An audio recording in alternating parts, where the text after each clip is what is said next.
এবার ফেরেশতারা লূত আলাইহিস সালাতু ওয়াস সালামকে বললেন, অভয় করলেন, বললেন যে আপনি এই ব্যাপারে আর কোনো চিন্তা করবেন না, কারণ আমরা আল্লাহর পক্ষ থেকে রাসূল, আমরা আল্লাহর পক্ষ থেকে ফেরেশতা। তারা বলল, ক্বালু ইয়া লূত ইন্না রুসুলু রাব্বিকা, আমরা আল্লাহর পক্ষ থেকে ফেরেশতা হয়ে আপনার কাছে এসেছি। লান ইয়াসিলু ইলাইকা, তারা আমাদের কাছে আসতে পারবে না। ফাসরি বিআহলিকা বিকিতইম মিনাল লাইলি ওয়ালা তালতাফিত মিনকুম আহাদুন ইল্লা ইমরাআতাক। কত চমৎকার কথা। এবার ফেরেশতারা বলল যে আমরা কিন্তু আযাবের সংবাদ নিয়ে আসছি, আপনার এরিয়ার মানুষেরা আযাব চেয়েছে, আমরা সেই আযাব নিয়ে আপনার কাছে উপস্থিত হয়েছি। ওরা কিছুই করতে পারবে না, আপনি ধৈর্য ধরেন, বসেন। সংবাদটা কি? যে এখন রাত্র সন্ধ্যার পর, মাগরিবের পর, অন্ধকারের মধ্যেই তারা আসছিল, কিন্তু স্ত্রী গিয়ে ঝামেলা না বাজাইলে সমস্যা ছিল না, বাজাই দিয়েছে কিন্তু ঘর থেকেই। আপনি দেখবেন আপনার স্ত্রী যদি আপনার পক্ষের না হয়, আপনার সন্তান যদি আপনার পক্ষের না হয়, আপনার বাড়ির মানুষ যদি আপনার পক্ষের না হয়, তাহলে আপনি অনেক কিছুই করতে পারবেন না, ঠিক কিনা বলেন? তো লূত আলাইহিস সালাম এবার চুপচাপ করে শান্ত হয়ে বসলেন।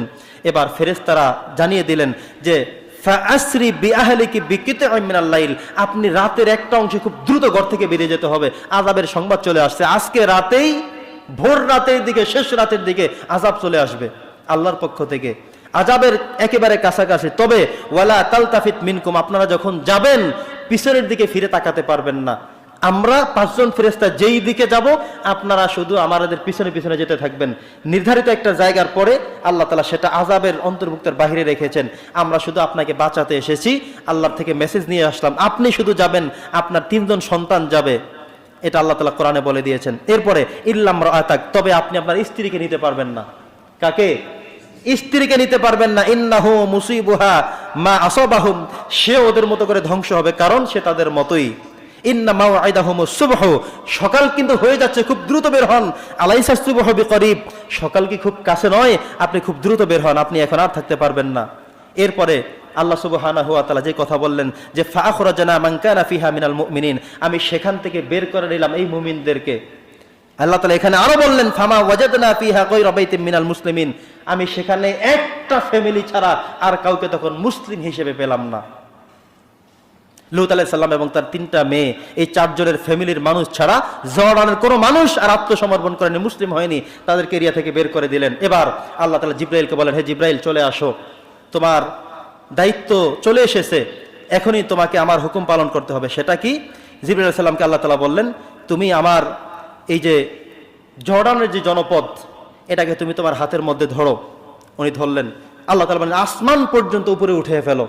একেবারে আসমান পর্যন্ত এদেরকে আস্তে করে উপরে তুলে ফেললো।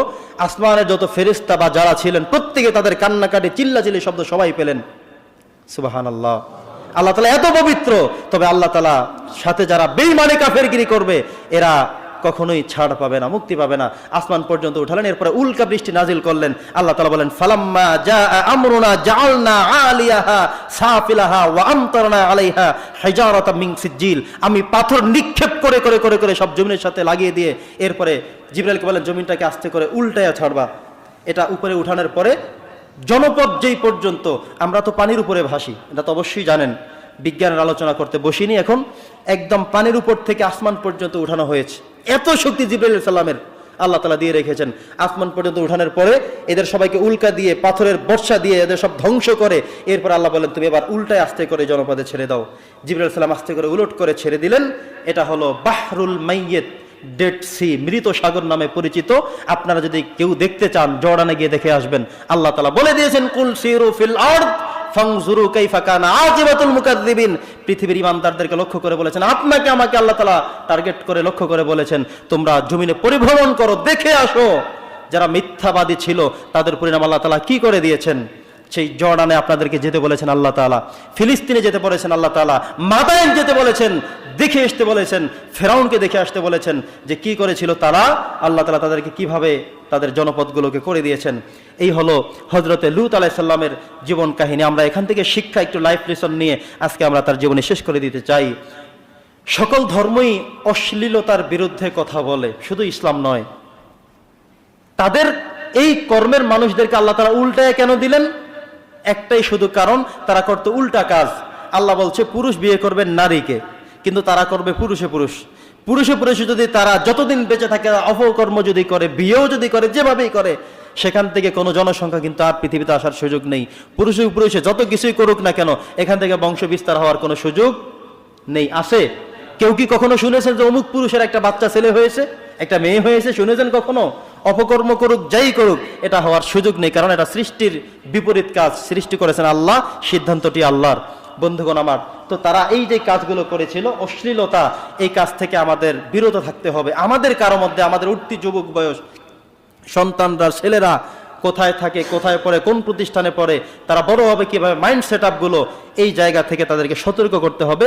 যেটা আল্লাহ তাআলা এত বেশি রাগ হয়েছিলেন, তাদের জনপদটাকে উল্টায়া ধ্বংস করে দিয়েছিলেন এই অপকর্মের জন্য। দ্বিতীয় নম্বর কথা হলো, অনেকেই কৌতূহলবশত আমরা কিছু পাপ করি, হাসি তামসাভাবে কিছু কাজ করি। আরে যাই না, কি আর হবে, আরে বলি না, কি সমস্যা আর এখানে, এই কাজ করলে কি আর গুনাহ হয়ে যাবে, এমন বলি কিনা আমরা? কৌতূহলবশত কখনো যেন কোনো অন্যায় আমরা না করি, খেয়াল রাখতে হবে। চতুর্থ নম্বর হলো, মেহমানদের সম্মান রক্ষা করা। এটা কিন্তু মেজবানের বড় একটি কাজ। অনেক সময় হয় না, আপনার বাড়িতে মেহমান আসছে, আপনার মেহমানকে বাড়ির পাশের কেউ মারবে, হামলা দিবে, দৌড়ানি দিবে, অন্য কিছু করবে, এটা আপনি মেজবান হিসেবে তার সিকিউরিটি দায়িত্ব কিন্তু আপনার।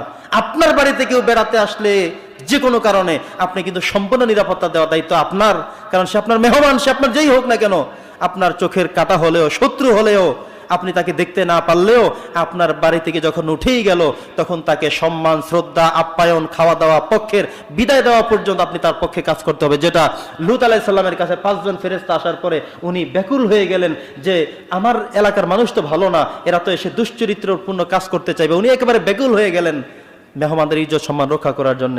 প্রিয় বন্ধুগণ আমার, আমাদের যে নেককার স্ত্রী রয়েছে, এটা হলো আমাদের সবচেয়ে বড় সম্পদ। লূত আলাইহিস সালামের মতো একজন নবী হয়েও তিনি তার স্ত্রীকে নেক স্ত্রী হিসেবে পাননি। ফলে আল্লাহ যখন আযাব দিয়ে সব ধ্বংস করে উল্টাইয়া দিলেন, ওই সময় ওই জনপদে কিন্তু তার স্ত্রীও রয়ে গিয়েছে, সেও কিন্তু মুক্তি পেতে পারেনি। আমাদের যাদের স্ত্রী নেককার হয়েছে, যে স্ত্রী আপনাকে বলবেন আমাদের সময় হয়েছে, নামাজ পড়তে যান, সাহারির সময় হয়েছে, খেতে উঠেন, যে স্ত্রী আপনাকে নেক কাজ করতে বারবার উদ্বুদ্ধ করবে, এগিয়ে দিবে, নিঃসন্দেহে আপনি বুঝতে পারবেন আপনাকে আল্লাহ তাআলা একজন নেককার স্ত্রী দিয়েছেন।